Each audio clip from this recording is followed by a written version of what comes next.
அல்லாஹ்வுடைய இந்த இஸ்லாமிய மார்க்கத்தை தூய வடிவில் எவ்வித கலப்படமும் இன்றி அது குர்ஆனையும் சுன்னாவையும் ஆதாரமாக கொண்டு மக்களுக்கு தெளிவுபடுத்த வேண்டும் என்ற ஒரு முயற்சிதான் இது. இன்னல் ஹம்தலில்லாஹ்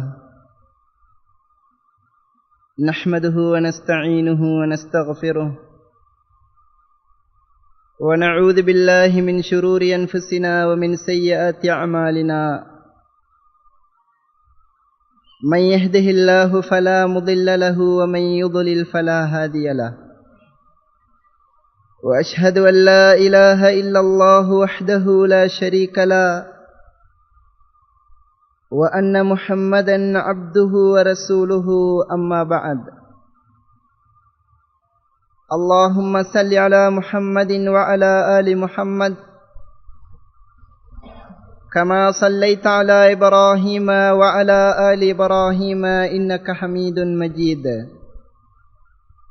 اللهم بارك على محمد وعلى آل محمد كما باركت على إبراهيم وعلى آل إبراهيم إنك حميد مجيد அல்லாஹ்வின் பேருதவியின் காரணமாக இம்முறை புனித ரமலானுடைய மாதத்திலே அல் குர்ஆன் கூறும் அழகிய சரித்திரம் என்ற தலைப்பிலே சுமார் 5 வகுப்புகளை நாம் எல்லாம் கடந்து வந்திருக்கின்றோம். இந்த அழகிய சரித்திரத்தை அல்லாஹ் கூறக்கூடிய சூரா யூசுப் என்ற அத்தியாயத்தில் இதுவரை நாம் 35 வசனங்களை கற்றிருக்கின்றோம். இன்றைய பாடத்தின் வழியாக 36வது வசனம் தொடக்கம் 42வது வசனங்கள் வரையில் நாம் பார்க்கவிருக்கின்றோம். இறுதியாக சென்ற பாடத்தின் வழியாக நபி யூசுப் அலைஹி ஸலாத்து வஸ்ஸலாம் அவர்களுடன் தவறான நடத்தையிலே ஈடுபட முனைந்த அமைச்சரின் மனைவி தன்னை பற்றி ஊர் மக்கள் தவறாக பேசுகிறார்கள் என்பதனை அறிந்து அவர்களுக்கு ஒரு பாடம் புகட்ட நினைக்கின்றாள். அதன் பலனாக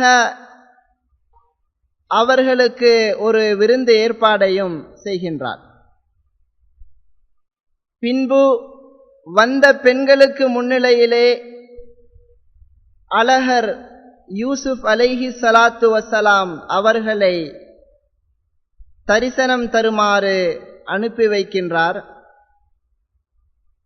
அந்த அழகிலே மயங்கக்கூடிய வந்த பெண்கள் எல்லாம் பழங்களுக்கு பதிலாக தம் கரங்களை வெட்டி கொள்கின்றார்கள். பிறகு அந்த சபையோர் மத்தியிலே தன் தவறை ஒப்புக்கொள்ளக்கூடிய இந்த எஜமானி மீண்டும் ஓர் மிரட்டலை விடுக்கின்றாள். இந்த சந்தர்ப்பத்திலே முழு பெண்களின் சூழ்ச்சிகளையும் புரிந்து கொள்ளக்கூடிய நபி யூசுப் அலைஹி ஸலாத்து வஸ்ஸலாம் அல்லாஹ்விடம் ஒரு பிரார்த்தனையை செய்கின்றார்கள். இவர்களது இந்த அசிங்கமான செயல்பாடுகளிலிருந்து தான் தப்பிப்பதாக இருந்தால் அதற்கு சிறைவாசம் செல்வதே சிறந்தது என்றிருந்தால் அதற்குள்ள ஏற்பாடுகளை செய்து தரும்படி அல்லாஹ்விடம் அவர் முறையிடுகின்றார். அதைத் தொடர்ந்து சிறைக்கு செல்வதற்கான ஏற்பாடுகள் நடைபெறுகின்றது. இந்த இடத்திலே ஒரு முக்கியமான அம்சத்தை நான் நினைவு கூறிவிட்டு இன்றைய வசனங்களை நாம் அவதானிக்கலாம். நாம் பார்த்து வரக்கூடிய இந்த சரித்திரத்தை ஏதோ ஒரு காலத்திலே வாழ்ந்த நபி யூசுப் அலைஹி ஸலாத்து வஸலாம் இப்படியெல்லாம் வாழ்ந்திருக்கின்றார்கள் என்று நாம் கண்கலங்கிவிட்டு சென்று விடாமல் எமது வாழ்க்கையோடு எந்தெந்த விடயங்கள் எல்லாம் சம்பந்தப்படுகிறதோ அவற்றை நாம் ஒப்பீடு செய்து பார்க்க கடமைப்பட்டிருக்கின்றோம்.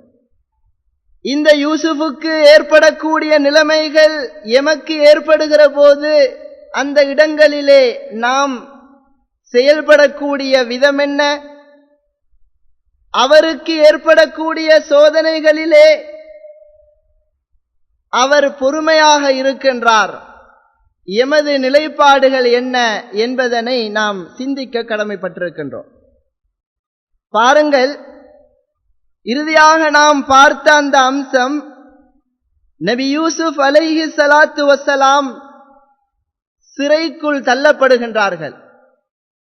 எதன் அடிப்படையிலே, என்ன குற்றச்சாட்டு? தவறே செய்யாத அந்த மனிதர் விபச்சாரி,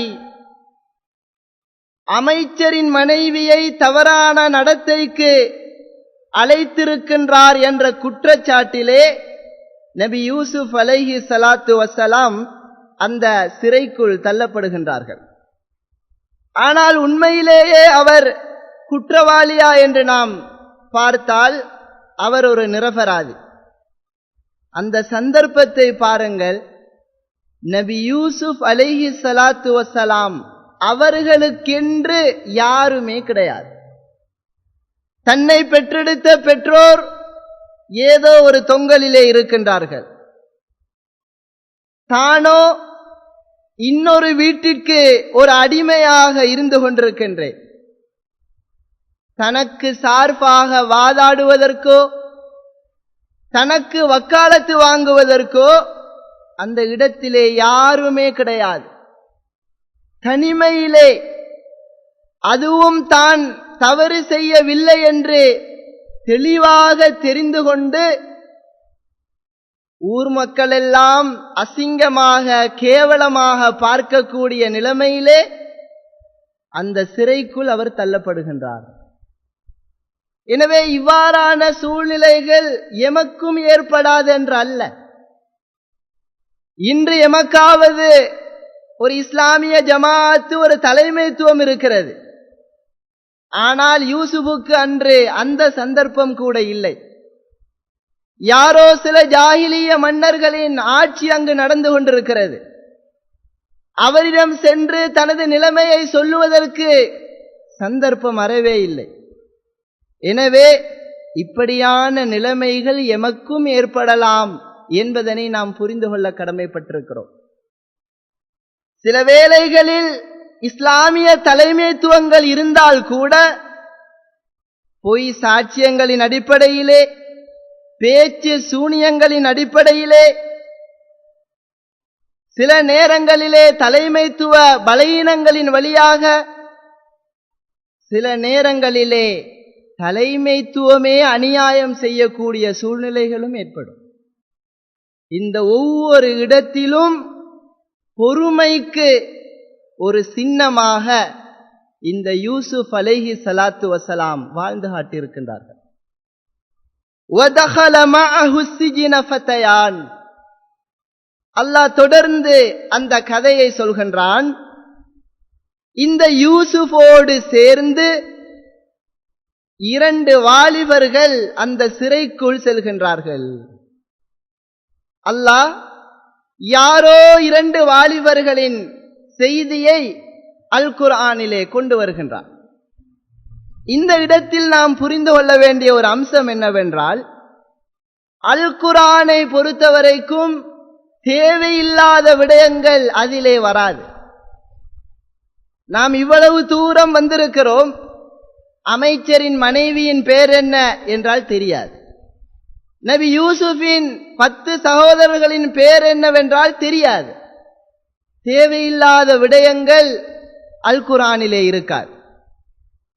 அதே நேரம் சில விடயங்களை நாம் இதே எதற்கு அல்லாஹ் சொல்கிறான் என்று புரிந்து கொள்ளப்படாத விடயங்களை அதிலே விஷயம் இருக்குமாக இருந்தால் அல்லாஹ் அதனை கூறிவிடுவான்.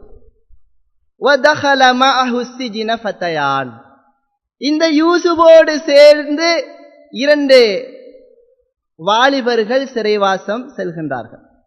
எனவே இவர்கள் விஷயத்தில் ஏதோ ஒரு விஷயம் இருக்கிறது என்பதனை நாம் மேலோட்டமாக புரிந்து கொள்ள வேண்டும்.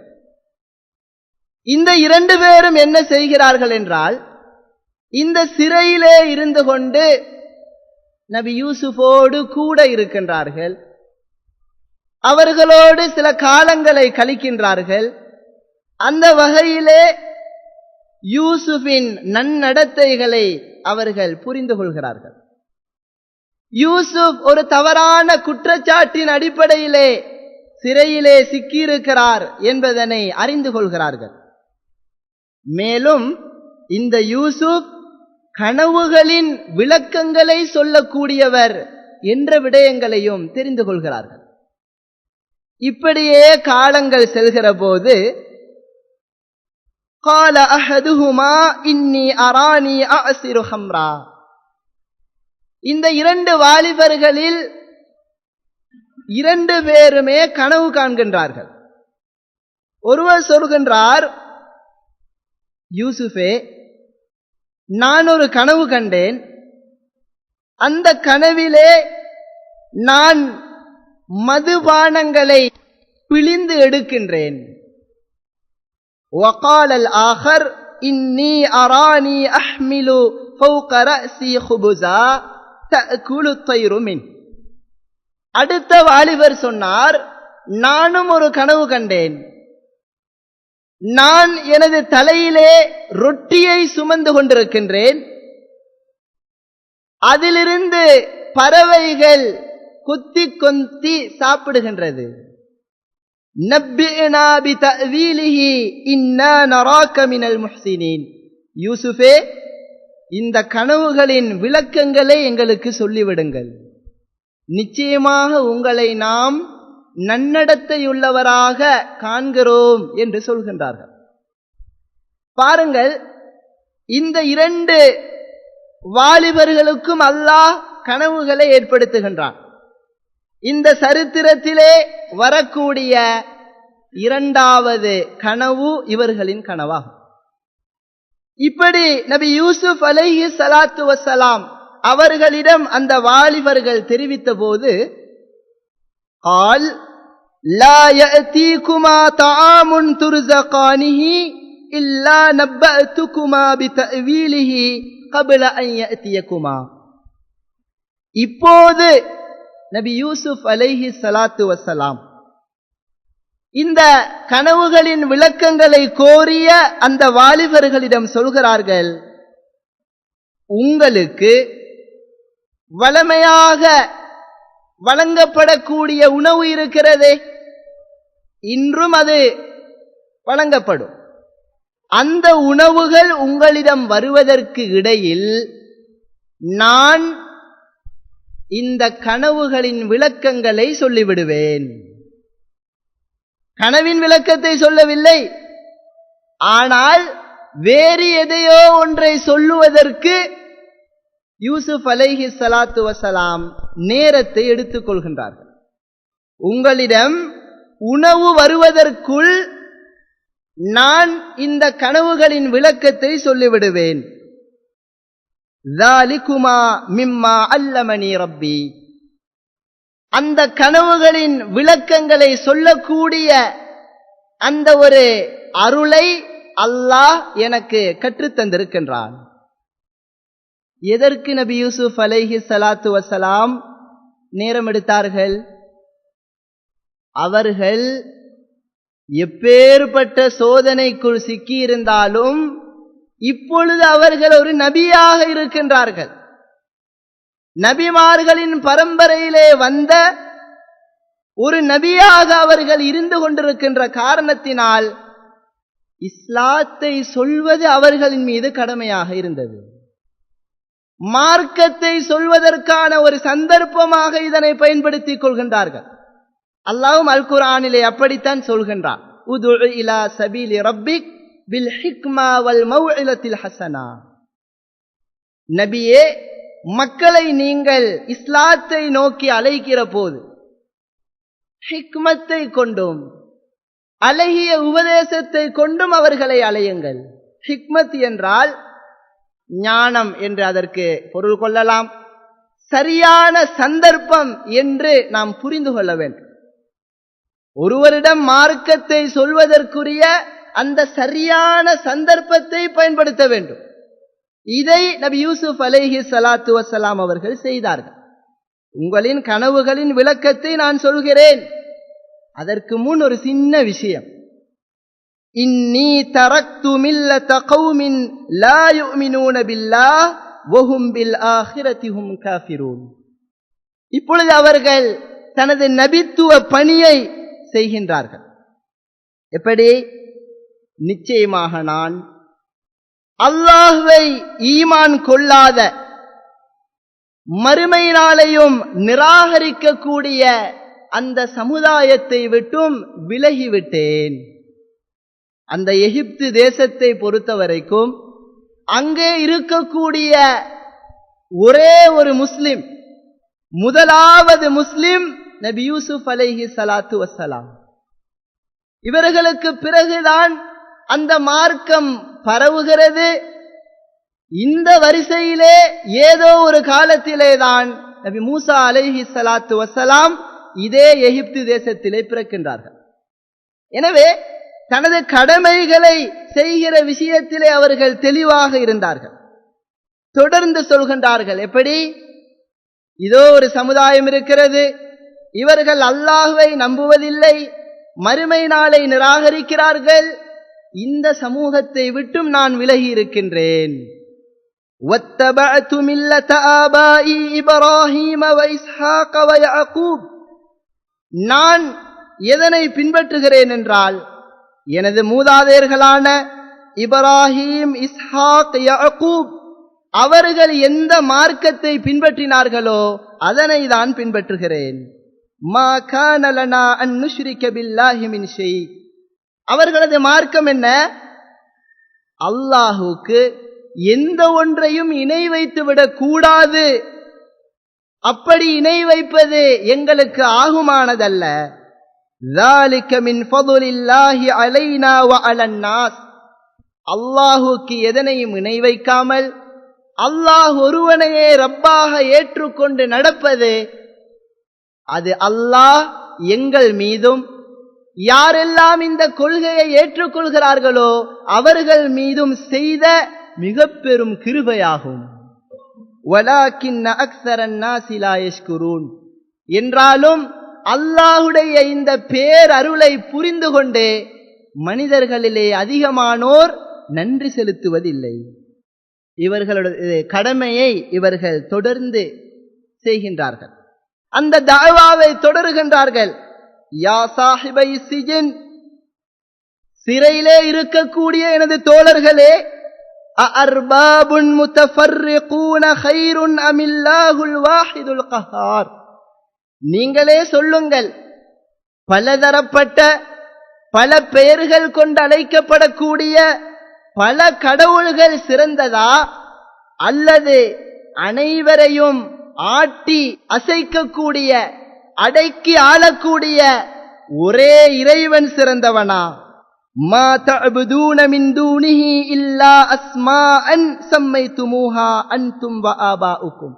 நீங்கள் அந்த அல்லாஹ்வை விட்டுவிட்டு யார் யாரையெல்லாம் இன்று வணங்கிக் கொண்டிருக்கிறீர்களோ, வழிபட்டு கொண்டிருக்கிறீர்களோ, இவைகளெல்லாம் நீங்களும் உங்களது மூதாதையர்களும் வைத்துக் கொண்ட பெயர்களே தவிர வேறில்லை. அவைகள் கடவுள்கள் அல்ல, அவைகள் இறை தன்மைகள் கொண்டதல்ல. மா அன்ஸலல்லாஹு பிஹா மின் சுல்தான். அதற்கு நீங்கள் எந்த ஒரு ஆதாரத்தையும் கொண்டு வர முடியாது. அல்லாஹ் இப்படி பல தெய்வங்களை வைத்து வழிபடுவதற்கு எந்த ஆதாரங்களையும் வைக்கவில்லை. இனில் ஹுக்மு இல்லா லில்லாஹ். சகல அதிகாரங்களும் அல்லாஹ் ஒருவனுக்கே சொந்தமானது. அமர அல்லா தஅபுது இல்லா இய்யா. அவன் என்ன சொல்கிறான் என்றால், அவனுக்கே தவிர வேறு யாருக்கும் நீங்கள் அடிபணியாதீர்கள். அவனுக்கே தவிர வேறு யாருக்கும் நீங்கள் கட்டுப்படாதீர்கள். அவன் ஒருவனையே தவிர வேறு யாரையும் நீங்கள் வணங்காதீர்கள். ذَلِكَ الدِّينُ الْقَيِّمُ, இதுதான் எக்காலத்திலும் மாறாத நிலையான மார்க்கமாகும். وَلَكِنَّ أَكْثَرَ النَّاسِ لَا يَعْلَمُونَ, என்றாலும் இந்த உண்மையை அதிகமான மனிதர்கள் அறிந்து கொள்வதில்லை என்று நபி யூசுப் அலைஹி ஸலாத்து வஸ்ஸலாம் அந்த இடத்திலே கூறுகின்றார்கள். இந்த விடயங்களை பொறுத்தவரைக்கும் இஸ்லாமிய அழைப்பு பணியாக இருக்கிறது. இந்த விடயங்களிலே பெரிதாக தெளிவுபடுத்துவதற்கு தேவைப்படாது என்று நினைக்கிறேன். அதே நேரத்திலே இந்த இடத்திலே நாம் புரிந்து கொள்ள வேண்டிய சில விடயங்கள் இருக்கிறது. பாருங்கள், நபி யூசுப் அலைஹி ஸலாத்து வஸ்ஸலாம் அவர்களுடைய அந்த நிலைமை, அவர்கள் இருக்கக்கூடிய அந்த சோதனையை நினைத்து பாருங்கள். ஏற்கனவே நான் அதனை சுட்டிக்காட்டிவிட்டேன். ஒரு நல்ல மனிதர், அழகான செயல்பாடுகளை உடையவர், தவறாக மிக கேவலமாக குற்றம் சாட்டப்பட்டு இன்று சிறையிலே அவர் குந்தி கொண்டிருக்கின்றார். மக்கள் எல்லாம் அசிங்கமாக பார்க்கப்படக்கூடிய ஒரு தவறான குற்றச்சாட்டோடு அவர் அந்த சிறைவாசத்தை அனுபவிக்கிறார். ஒரு நாள் 2 நாள் அல்ல, அவரது வாழ்க்கை வாலிப பருவம் அந்த சிறையிலேயே கழிகிறது. இப்படியான சூழ்நிலையில் கூட தனது கடமையிலே அவர்கள் குறை வைக்கவில்லை. தான் ஒரு நபி, தூதுத்துவத்தை சொல்ல வேண்டியது எனது கடமை, நானே பெரிய ஒரு பிரச்சனையில இருக்கிறேன், முதல்ல இதெல்லாம் முடியட்டும், அதுக்கப்புறம் பார்ப்போம் என்ற ஒரு சிந்தனையிலே அவர்கள் இருக்கவில்லை. அது அல்லாஹ்வினது ஏற்பாடு. நடப்பதெல்லாம் ஒரு புறம் நடக்கிறது, எனது கடமை எதுவோ அதை நான் செய்கிறேன். இந்த விஷயத்திலே நபி யூசுப் அலைஹி ஸலாத்து வஸ்ஸலாம் மிக கவனமாக இருந்தார்கள். இன்னொரு விஷயம் என்னவென்றால், எமக்கு சோதனைகள் ஏற்படுகிற போது அந்த சோதனையோடு நாம் சோர்ந்து உட்காராமல் எமது கடமைகளில் கவனம் செலுத்துகிற போது அந்த சோதனையின் தாக்கமும் குறைவாக இருக்கும். இதனையும் நாம் இந்த இடத்திலே புரிந்து கொள்ள கடமைப்பட்டிருக்கிறோம். சரி, எந்த ஒரு விஷயத்தை சொல்வதற்கு நபி யூசுப் அலைஹி ஸலாத்து வஸ்ஸலாம் நேரத்தை எடுத்தார்களோ அதை சொல்லிவிட்டார்கள். தனது இஸ்லாமிய தாவா பணியை அந்த சிறையிலே இருக்கக்கூடியவர்களுக்கு தெளிவாக சொல்லிவிட்டார்கள். பிற்காலத்திலே இவர்கள் இஸ்லாத்துக்கு வந்தார்களா என்றால் அப்படி ஒரு ஆதாரம் கிடையாது. இவர்களுக்கு போய் இஸ்லாத்தை சொல்லி என்ன செய்ய என்று நபி யூசுப் அலைஹி ஸலாத்து வஸ்ஸலாம் நினைக்கவில்லை. தனது கடமை எதுவோ அதனை தன்னுடைய நிலைமை எவ்வாறு இருந்த போதிலும் அவர்கள் செய்தார்கள். தனது கடமை முடிந்து விட்டதா, தான் பொறுப்பெடுத்த விஷயத்திற்குள் வருகிறார்கள். யா சாஹிபை சிஜின், சிறையிலே இருக்கக்கூடிய எனது தோழர்களே, அம்மா அஹதுகுமா ஃபயஸ்கி ரப்பஹு ஹம்ரா, உங்களிலே ஒருவர் கண்ட கனவு என்ன? மதுபானத்தை பிழிவதாக கனவு கண்டீர்கள். உங்களிலே ஒருவரின் கனவுதான் அது. இதனுடைய விளக்கம் என்னவென்றால், நீங்கள் இந்த சிறையிலிருந்து தப்பிப்பீர்கள். நீங்கள் மன்னரின் சேவகனாக ஒரு காலத்திலே மாறுவீர்கள். அந்த மன்னருக்கு மதுபான ரசங்களை பிழிந்து கொடுக்கக்கூடிய ஒரு சேவையிலே நீங்கள் அமர்த்தப்படுவீர்கள். இதுதான் உங்களுடைய கனவின் விளக்கம். இரண்டாவது நபர், வஅம்மல் ஆகர் ஃபயுஸ்லபு ஃபதஅகுலு தைரு மிர் ரஅஸி, இரண்டாவது ஒரு நபர் கனவு கண்டாரே, அதாவது அவரது தலையிலே ரொட்டி இருக்கிறது, அந்த ரொட்டியை பறவைகள் கொத்தி கொத்தி சாப்பிடுகிறது. இதனது விளக்கம் என்னவென்றால், நீங்கள் சிலுவையிலே அறையப்படுவீர்கள், உங்களது காரியம் முடிக்கப்பட்டுவிடும், அதற்கு பிறகு உங்களுடைய தலையை பறவைகள் கொத்தி கொத்தி சாப்பிடும். குலியல் அம்ருல்லதி ஃபீஹி தஸ்தஃப்தியான், எந்த விஷயங்களிலே நீங்கள் ஃபத்வா கேட்டீர்களோ, எந்த கனவுகளுக்கு நீங்கள் விளக்கம் கேட்டீர்களோ, அந்த விஷயத்தின் முடிவை அல்லாஹ் தீர்மானித்து விட்டான். இதிலே எந்த மாற்றமும் ஏற்பட போவதில்லை என்று நபி யூசுப் அலைஹி ஸலாத்து வஸ்ஸலாம் கனவுகளின் விளக்கத்தை அந்த இடத்திலே கொடுக்கின்றார்கள்.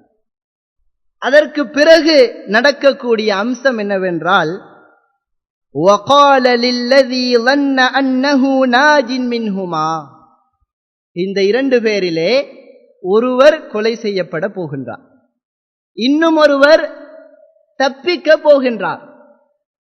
இந்த யூசுப் அலைஹி ஸலாத்து வஸ்ஸலாம் அவர்கள் என்ன செய்தார்கள் என்றால், இந்த இரண்டு பேரிலே யார் தப்பிக்க போவதாக இவர்கள் கருதினார்களோ அவர்களிடம் சொல்கிறார்கள், உதுகுர்னி இன்த ரப்பிக, நீங்கள் பிற்காலத்திலே என்னவாக போகின்றீர்கள், இந்த சிறையிலிருந்து விடுதலை செய்யப்பட்டு மன்னரின் சேவகனாக நீங்கள் மாறப்போகின்றீர்கள், மன்னருக்கு நீங்கள் சேவை செய்ய போகின்றீர்கள்.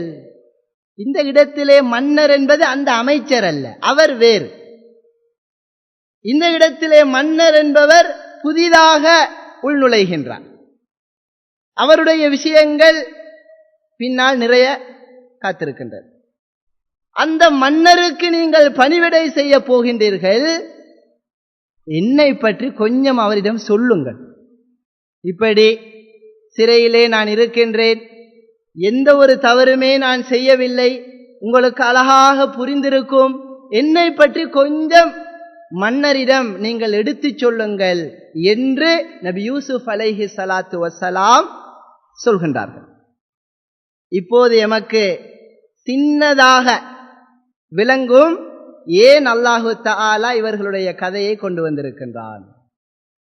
ஃபஅன்சாஹு ஷைத்தான் ذிக்ர ரப்பிஹி, பிறகு அல்லாஹ்வின் நாட்டப்படி தப்பிக்கக்கூடிய அந்த மனிதர், சிறையிலிருந்து தப்பித்து மன்னருக்கு சேவகனாக மாறக்கூடிய அந்த மனிதர் யூசுப் அலைஹி ஸலாத்து வஸ்ஸலாம் அவர்கள் சொன்ன பிரகாரமே அந்த மன்னருக்கு கீழால் வேலை செய்கின்றார். அவருக்கு மதுபான ரசங்களை பிழிந்து கொடுக்கக்கூடிய ஒரு பணியாளாக இவர் இருக்கின்றார். ஆனால் ஃபஅன்சாஹு ஷைத்தானு ذிக்ர ரப்பிஹி, நபி யூசுப் அலைஹி ஸலாத்து வஸ்ஸலாம் அவர்களை தனது மன்னரிடம் நினைவு செய்கின்ற விஷயத்தை ஷைத்தான் மறக்கடித்து விட்டான். ஷைத்தான் மறக்கடித்து விட்டான். فَلَبِثَ فِي السِّجْنِ بِضْعَ سِنِينَ, இருந்த ஒரே ஒரு வழியும் தவறிவிட்டது. நபி யூசுப் அலைஹி ஸலாத்து வஸ்ஸலாம் இன்னும் சில காலங்கள் அந்த சிறையிலேயே தங்குகின்றார்கள். பாருங்கள் எப்படி ஒரு பொறுமை அவர்களுக்கு இருக்க வேண்டும் என்று. எங்களை நினைத்து நாம் வெட்கி தலைகுனிய வேண்டும். எங்களிலே முக்காவாசி பேரை எடுத்துக்கொண்டால் பொறுமை மருந்துக்கும் இருக்காது. மிச்ச காவாசி பேரை எடுத்துக்கொண்டால் ஏதோ ஒரு அளவு பொறுமையாக இருக்கிறோம், அதற்கு பிறகு நியாயம் தேடுகிறோம். யூசுப் அலைஹி ஸலாம் பொறுமையின் சின்னமாக திகழ்ந்தார்கள், பொறுமையின் சிகரமாகவும் அவர்கள் மாறினார்கள். பாருங்கள் அவர்களுடைய நிலைமை சிறையிலேயே செல்கின்றது. இந்த இடத்திலே நாம் புரிந்து கொள்ள வேண்டிய இன்னும் சில விடயங்களையும் நான் ஞாபகப்படுத்துகிறேன். நபி யூசுப் அலைஹி ஸலாத்து வஸ்ஸலாம் அவர்களுக்கு கிடைத்தது ஒரு அழகிய சந்தர்ப்பம். எப்படி சந்தர்ப்பம்? சிறையிலே வந்திருக்கக்கூடிய தனது தோழர் மன்னரிடம் வேலை செய்ய போகின்றார். மன்னரை சந்திப்பதற்குரிய ஒரு வாய்ப்பு நபி யூசுப் அலைஹி ஸலாத்து வஸ்ஸலாம் அவர்களுக்கு கிடைக்கிறது. இந்த சந்தர்ப்பத்தை அவர்கள் சரியாக பயன்படுத்த பார்க்கின்றார்கள். கொஞ்சம் என்னை பற்றி மன்னரிடம் எடுத்துச் சொல்லுங்கள். இது மனிதர்களின் முயற்சி அல்லாஹ்வின் திட்டத்தை முறியடிக்குமா என்று கேட்டால் அது ஒருபோதும் நடக்காது. அனைத்து ஏற்பாடுகளும் நடந்துவிட்டது. ஆனால் அந்த சிறை கைதி அந்த விஷயத்தை மறந்து விட்டார். அந்த விஷயம் மறக்கடிக்கப்பட்டு விட்டது. இதனது முடிவு என்ன? இன்னும் பல வருடங்கள் நபி யூசுப் அலைஹி ஸலாத்து வஸலாம் சிறையிலே தங்குகின்றார்கள். இந்த இடத்திலே இன்னும் சில விடயங்களையும் கூறி நான் இதனை நிறைவு செய்கின்றேன். இந்த சிறைவாசம் அனுபவிக்கக்கூடிய நபி யூசுப் அலைஹி ஸலாத்து வஸலாம் அவர்களை நாம் கொஞ்சம் எண்ணி பார்க்க வேண்டும். எந்த தவறும் செய்யாமல் உள்ளே நுழைந்தார்கள். சரி, ஏதோ சில காலங்கள் பேச்சு துணைக்காவது ஆட்கள் இருந்தார்கள். தாய் இல்லை, தகப்பன் இல்லை, சகோதரர்கள் இல்லை, உற்றார் இல்லை, உறவினர் இல்லை, யாரோ இருவர் இருந்தார்கள். அவர்களில் ஒருவரும் கொல்லப்பட்டு விட்டார், இன்னொருவரும் தப்பிவிட்டார். சிறையிலே தனி மனிதராக, எந்த குற்றமும் செய்யாதவராக, அதனை நிரூபிக்க முடியாதவராக, முடிவு தெரியாதவராக நபி யூசுப் அலைஹி ஸலாத்து வஸலாம் இருந்து கொண்டிருக்கின்றார்கள். அந்த பொறுமை என்பது அதற்கு முடிவே இல்லை. அப்படி ஒரு பொறுமை இந்த நபி யூசுப் அலைஹி ஸலாத்து வஸலாம் அவர்களது பொறுமை. இத்தனைக்கும் பாருங்கள், இந்த சிறையை விரும்பியது யார்? இதே யூசுப் அலைஹி ஸலாத்து வஸலாம் தான் சொன்னார்கள், யா அல்லாஹ், இவர்களோடு மோசமாக நான் நடப்பதை விட சிறைவாசம் எனக்கு விருப்பமானது. எந்த துஆவை செய்தார்களோ அதன் பலனை அனுபவிக்கின்றார்கள். அதன் பலனை அனுபவிக்கின்றார்கள். அந்த தனிமையின் அவஸ்தையை அவர்கள் அனுபவிக்கின்றார்கள். எப்படி இருந்திருக்கும்? அவர்களுக்கு இருந்தது ஒரே ஒரு ஆறுதல். என்ன? இன்னல்லாஹ மஅஸ்ஸாபிரீன், இன்னல்லாஹ மஅஸ்ஸாபிரீன், நிச்சயமாக அல்லாஹ் இந்த அனைத்தையும் பார்த்து கொண்டிருக்கின்றான். இந்த எதுவும் அல்லாஹுக்கு தெரியாமல் இல்லை. அல்லாஹ் பொறுமையாளர்களுடன் இருக்கிறான். கஷ்டத்திற்கு பிறகு இலகு இருக்கிறது, துன்பத்துக்கு பிறகுதான் இன்பம் இருக்கிறது என்ற அந்த ஆறுதலை தவிர நபி யூசுப் அலைஹி ஸலாத்து வஸலாம் அவர்களுக்கு எந்த ஆறுதலும் இருக்கவில்லை. இறுதியாக நாம் ஒரு அம்சத்தை புரிந்து கொள்ள வேண்டும். பாருங்கள், வாழக்கூடிய வயதிலே நபி யூசுப் அலைஹி ஸலாத்து வஸலாம் அவர்களது வாழ்க்கை சிறையிலேயே கழிகின்றது. வாலிப பருவம், தனது வாழ்க்கையை சிறையிலே அவர்கள் கழிக்கின்றார்கள். இன்று எம்முடைய நிலைமையை சொல்வதாக இருந்தால், கொஞ்சம் டைம் போகுதென்றால் நாங்க ஹராத்தை செஞ்சுட்டு போயிடுவோம். கொஞ்சம் சோதனைகளை, சிரமங்களை முகம் கொடுக்க முடியவில்லை என்றால் நிர்பந்தம் என்று சொல்லிவிடுவோம். விஷயத்தை செஞ்சுட்டு போய்கிட்டே இருப்போம். ஏன்? வாழ்க்கை நாசமாகுது, நேரம் வீணாகுது, கால நேசமாகுது. ஆனால் நபி யூசுப் அலைஹி ஸலாத்து வஸலாம் அவர்களுடைய வாலிப பருவம் சிறையிலேயே கழிந்தது. அவர்கள் தடுமாறவில்லை, அவர்கள் தடுமாறவில்லை.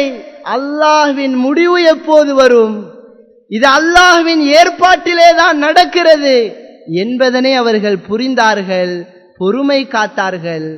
இந்த நபி யூசுப் அலைஹி ஸலாத்து வஸலாம் இவர்களுக்கான அந்த விடிவு காலம், அவர்களின் அந்த விடுதலை எப்போது எப்படி கிடைக்கப் போகிறது என்பதனை எதிர்வரக்கூடிய பாடங்களிலே நாம் பார்க்கலாம். அக்கூலு கௌலி ஹாதா வ அஸ்தக்ஃபிருல்லாஹ லி வ லக்கும்.